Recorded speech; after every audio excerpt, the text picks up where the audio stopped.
Jews can fight back, and the world doesn't know what to do with that. It's like, Jews fighting back? You should just sit down and let them slaughter you like they did in Germany. They don't want land, they don't want a state, they want dead Jews. The rest is just fake news. They don't mean what they say. The Middle East conflict. Why am I saying conflict? Because a conflict implies two equal sides fighting. In reality, and I'm not going to express opinions here, I'm talking facts.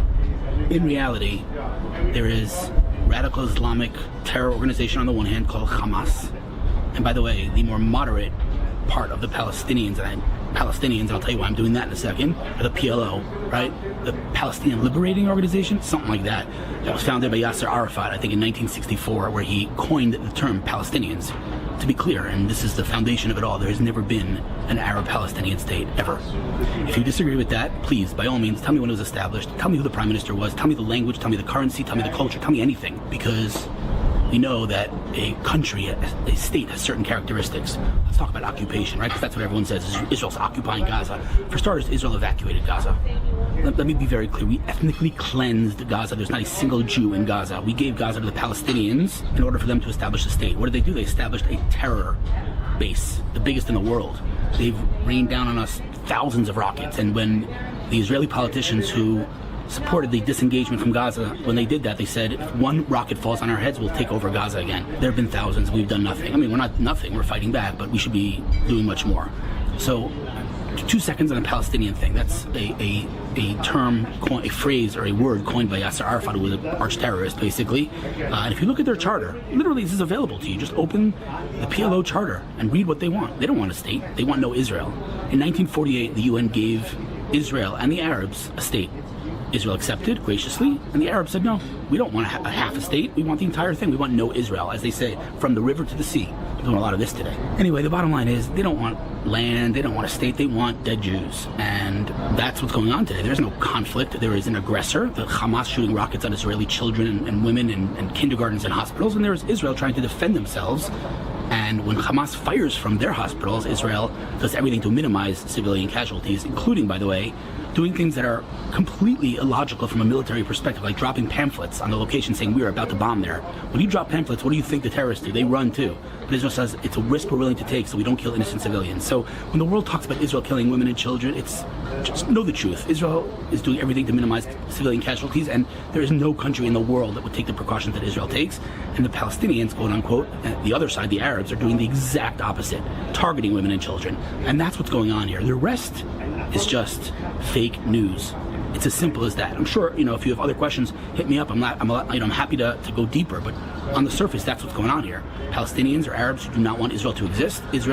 Someone said today, there will always be a conflict in the Middle East because there are Palestinians who want dead Jews, and there are Jews who are not willing to die, and neither one of them are willing to compromise. And that pretty much sums it all up.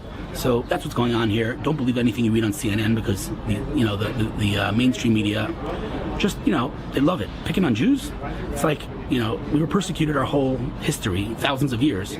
For the first time in Israel, Jews can fight back, and the world doesn't know what to do with that. It's like, Jews fighting back? You should just sit down and let them slaughter you like they did in Germany, and that's not what we're letting them do. We're not doing that. We're fighting back, and so the world can't handle it, and there's a lot of lies, a lot of anti-Semitism, and I know when we use the anti-Semitism card, people ridicule us, but in reality, there's no other explanation. They want dead Jews. That's what they want. That's what they say. The funniest thing is when the world says, those Palestinians, they don't mean what they say. They don't really want dead Jews. They want a state. And the Palestinians say, no, we want dead Jews. No, they don't mean it. Yeah, we do. We want dead Jews. No, they don't mean it. It's like, would you listen to them?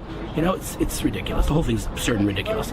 So that's my high-level overview of what's going on here right now in the Israel-Arab conflict, and I'm trying to avoid the word Palestinian as much as I can. In fact, the other day I was sitting with Miriam, my sister-in-law, whose husband, Ari, my brother, was tragically murdered by a 16-year-old Palestinian kid. She was at my house, we were talking, and I mentioned the word Palestinian. I don't remember what context, and she corrected me and said Arab. And she's right. There never was a Palestinian nation. There never was a Palestinian state. There never will be either, by the way. Not because of us, because of them. They don't want one. You've given them 5 chances, including, like I said, 1948. And one more thing about the occupation. If the occupation is the problem, then please, by all means, explain to me how in 1929, Arabs massacred Jews in Hebron before there was even a state, let alone an occupation. It's not about occupation. It's not about land. This is a clash of civilizations. They want more dead Jews. I'm so sorry, we're not going to let you have it. That's the conflict on one foot, as we say. Next topic, mental health. it's a harder topic, it's a more difficult topic to cover, but I've written about several mental health companies, that have a platform like BetterHelp.com or Kai.ai. There are cool companies out there, but I feel like we haven't even scratched the surface. At the end of the day, we know that AI and machine learning, all these cutting-edge technologies have disrupted every industry, whether it's communication, hospitality, transportation, everything. It's hard, you'd have a hard time naming one industry that has not been affected by AI. But when you look at psychiatry, you look at mental health, it's a joke, because what happens is you go to a psychiatrist, you tell them you're depressed, you're telling them you're anxious, you're telling them whatever it is that's wrong, and they give you meds, of course, in addition to therapy, and they say come back in 8 weeks and see if it worked. So you're a guinea pig for 8 weeks. Come back in 8 weeks. Oh, it didn't work. All right, let's start again. Meanwhile, you're suffering, and those who have not experienced mental health, first of all, you're lucky.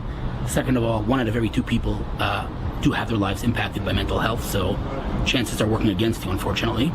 But I'll say that experiencing deep sadness, depression, and anxiety, and even bipolar and other things, I think is objectively more painful than physical pain. Obviously, if you break a bone, it hurts, but if you scratch your knee or if you hit your head, it hurts. You can't even compare it to mental health. And it's a very scary thing. It's a very primitive, archaic industry that needs to be disrupted immediately.